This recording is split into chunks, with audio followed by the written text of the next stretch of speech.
അസ്സലാമു അലൈക്കും വറഹ്മത്തുള്ളാഹി വബറകാതുഹു.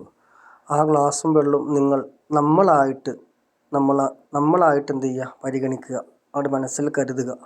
എന്നിട്ട് അതിലേക്ക് വീഴുന്ന ഓരോ കാര്യങ്ങൾ കണ്ടോ, നമ്മുടെ ദുഃഖങ്ങൾ, നമ്മുടെ സങ്കടങ്ങൾ, നമ്മുടെ പ്രയാസങ്ങൾ, അങ്ങനെ തുടങ്ങിയിട്ടുള്ള ഓരോ കാര്യങ്ങളാണ് അതിൽ കലർന്ന് ആകെ മലിനമായിട്ടുള്ളത്. തെളിഞ്ഞ ഹൃദയം മലിനമായിക്കൊണ്ടിരിക്കുന്നു. നമ്മുടെ പ്രശ്നങ്ങളാണ്, നമ്മുടെ ദുഃഖങ്ങളാണ്, നമ്മുടെ ടെൻഷനുകളാണ്.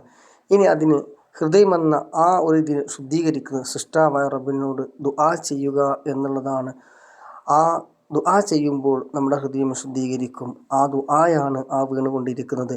ആത്മാർത്ഥമായിക്കൊണ്ട് വളരെ ക്ഷമയോട് കൂടിയിട്ട് മനസ്സറിഞ്ഞിട്ട് സൃഷ്ടാവായ റബ്ബിലേക്ക് കൈകൾ ഉയർത്തി നിങ്ങൾ ദുആ ചെയ്യുമ്പോൾ ഈ തെളിഞ്ഞ വെള്ളം പോലെ നമ്മുടെ ഹൃദയം തെളിഞ്ഞു വരും.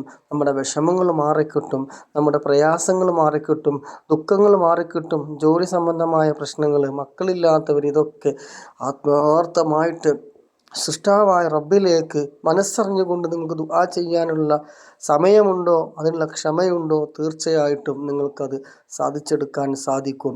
അപ്പോൾ സ്വലാത്തുകളും ഹദ്ദാദ് റാത്തീബ്, ബുറുദ, സ്വലാത്ത്, ഇതൊക്കെ ദിവസവും ജീവിതത്തിൽ പതിവാക്കി കൊണ്ടുവരിക.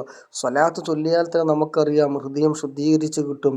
ഹൃദയം മെല്ലെ മെല്ലെ നന്നായിക്കൊണ്ടേയിരിക്കും. അതുകൊണ്ട് ജീവിതത്തിൽ കഴിയുന്ന സമയങ്ങളിലൊക്കെ ദിക്റുകളും മറ്റതുക്കാറുകളൊക്കെ ചൊല്ലുക. കൂട്ടത്തിൽ ധാരാളമായിട്ട് സ്വലാത്ത് ധാരാളം ചൊല്ലുക.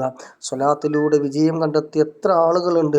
അതുകൊണ്ട് ഇൻഷാ അല്ലാഹ് നമ്മുടെ ടിക്ടോക്കിലായാലും യൂട്യൂബിലായാലും ഫേസ്ബുക്കിലായാലും ദിവസവും നമ്മൾ സ്വലാത്ത് ചൊല്ലുന്ന മജ്‌ലിസുകൾ നമ്മൾ ഇടാറുണ്ട്, ലൈവായിട്ടും അല്ലാതെയൊക്കെ ആയിട്ട്.